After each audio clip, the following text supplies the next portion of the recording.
Hi all, welcome to my channel. ഇന്ന് നമ്മൾ പരിചയപ്പെടാൻ പോകുന്നത് ദി എംപറർ കാർഡിനെ പറ്റിയാണ്. ഈ കാർഡ് റെപ്രസെൻറ്റ് ചെയ്യുന്ന നമ്പർ എന്ന് പറയുന്നത് 4 ആണ്.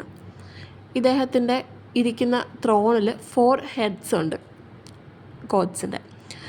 അത് റെപ്രസെൻറ്റ് ചെയ്യുന്നത് 4 സീസൺ അല്ലെങ്കിൽ 4 elements fire, air, water, earth. ഇദ്ദേഹത്തിൻ്റെ റൈറ്റ് ഹാൻഡിൽ ഒരു വാണ്ട് പോലെ ഒരു സംഗതി കണ്ടോ? അത് അദ്ദേഹത്തിൻ്റെ അധികാരത്തിനെ സൂചിപ്പിക്കുന്നു, പവറിനെ സൂചിപ്പിക്കുന്നു. ഓക്കെ, ലെഫ്റ്റ് ഹാൻഡിൽ റൗണ്ട് ആയിട്ടുള്ള ഒരു റോബ് ഇരിക്കുന്നതുണ്ട്. അത് സൂചിപ്പിക്കുന്നത് maintenance, the power to maintain the power, authority. പിന്നെ ഇദ്ദേഹത്തിൻ്റെ നരച്ച താടികൾ റെപ്രസെൻറ്റ് ചെയ്യുന്നത് അദ്ദേഹത്തിൻ്റെ അറിവ്.